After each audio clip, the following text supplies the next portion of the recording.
Welcome back to the Core Connection. I'm Mira Rubin here with you on Enlightened World Network. Let's just start our time together with a couple deep breaths. Take a deep breath in through your nose and hold it for a few seconds. And as you release it, release all the tension in your neck and your shoulders and your jaw and your back. And let's take another deep breath in. Hold it for a few seconds and then release it with a sigh. And just come present. Let's gently press our palms together and rub your fingers easily and softly against your palms. Feel your body. Bring yourself present to here right now. Today, let's talk about safety. So, we are in the midst of a pandemic that is engendering a lot of fear for our safety. A lot of us have um, deep fear around that. And what I see about this circumstance of the moment is that it is bringing to light a prevalent fear in our society. So, safety presumes danger. Uh, Safety, the notion of safety is based in a fear of danger and trying to protect ourselves from the threat of some sort of danger.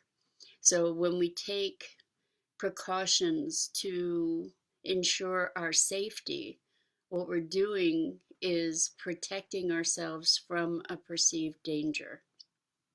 And so let's talk about the cost of safety. I just recently read a fabulous article by Charles Eisenstein called The Coronation. It's a long article, but it's really very, very thoughtful and provocative and um, worth reading, I think. And one of the things that he talks about is what price safety. So if we talk about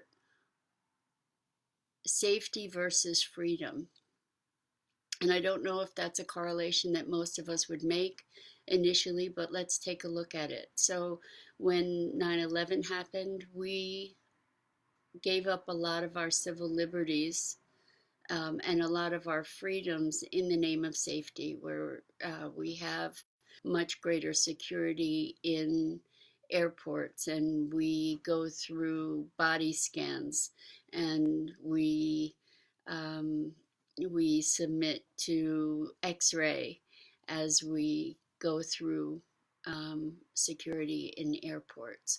Now with the coronavirus, people are on lockdown and told not to be connecting with each other physically and to keep social distance. And in some places, people are being fined or jailed or worse for violating uh, the um, the isolation rules. And the question that Charles Eisenstein posed in his article, which I thought was very poignant, is where do we draw the line? The question was, if I if I knew that never hugging anybody ever again would make my life more safe, would it be worth it? And if I knew that my hugging others might endanger their life, would it be worth it to never ever hug anyone again? And I think this is a very poignant and important question. I believe, I don't know what the status is in Sweden right now, but I know um, that they had not instituted social distancing as a mandate, that it was a recommendation, I think. So I don't know how that experiment is going at this point. But one of the things that we all need to look at is what is this notion of safety and how is it tied to bondage for us, in psychic and theoretical as well as literal, literal physical ways, in emotional ways as well. So this notion of safety is tied to fear, which is tied to a notion of separateness, self and other. And the other then poses a threat or a danger uh, when we are living in a state of distrust for the universe, distrust in the perfection of things, fear of death. So, talking about fear of death, the truth is we are all going to die. There is, that's an indisputable truth as far as I'm aware. And one of the things that characterizes our culture is a tremendous dissociation and denial of death as part of life. Carlos Castaneda, years and years ago, I read the Carlos Castaneda books um, uh, about the Don Juan, the teachings of Don Juan, and what he talks about is letting death be your advisor, letting death be your guide.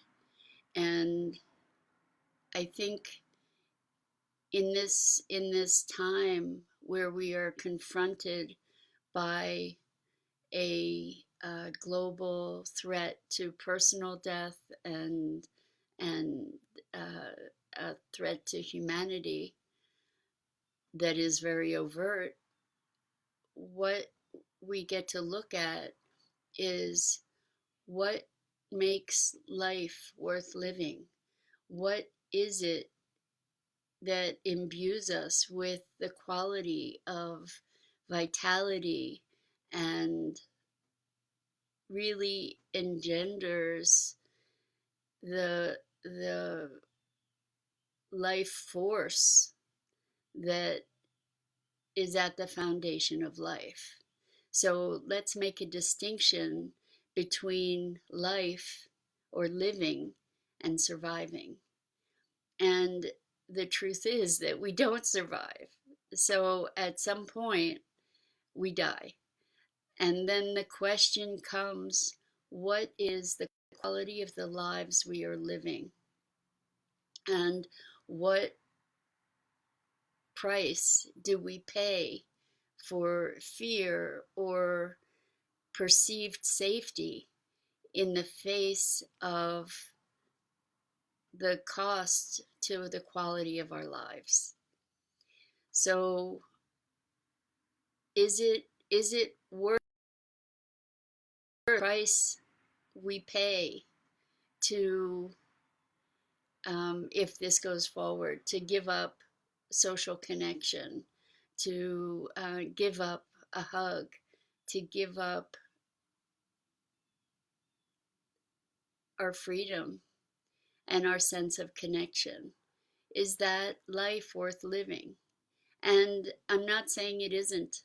I'm not saying it is. I'm saying that this is a question that we need to be present to as we look at a new world that we have the opportunity to create.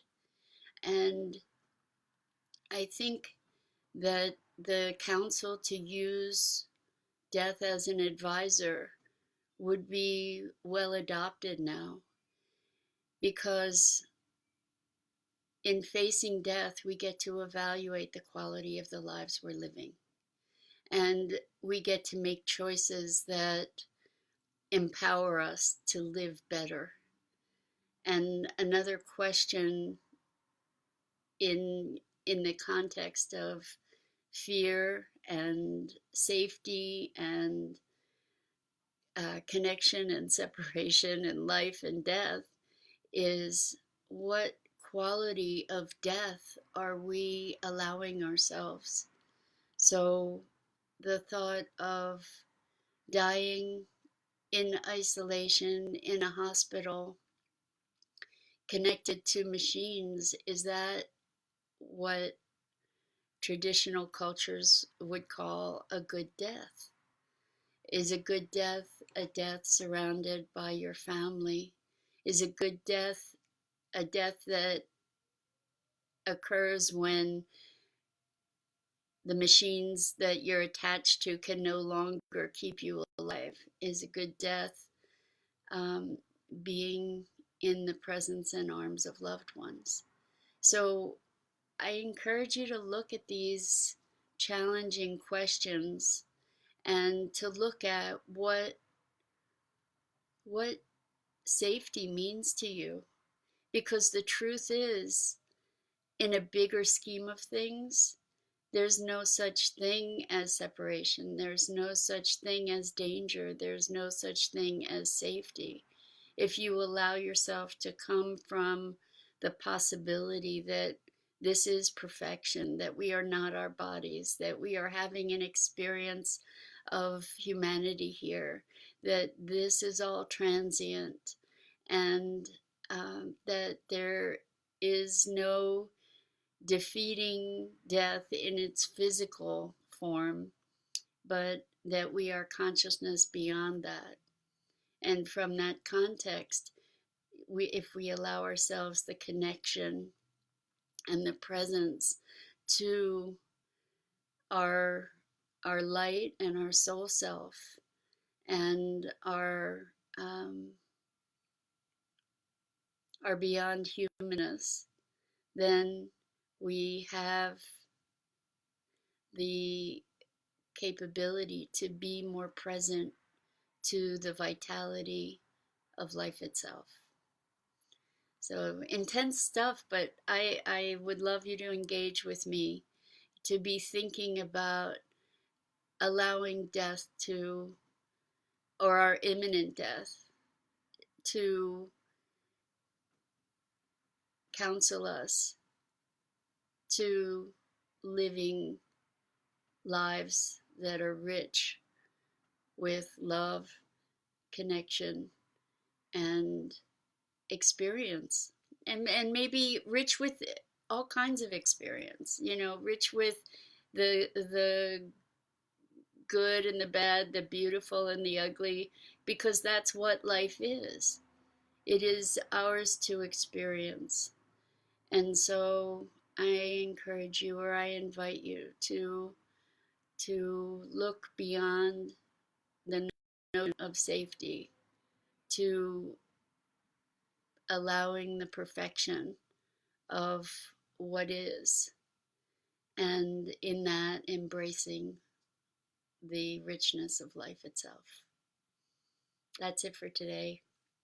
Thank you so much for joining me, and I have deep love and compassion for you, and I hope that you'll join me tomorrow.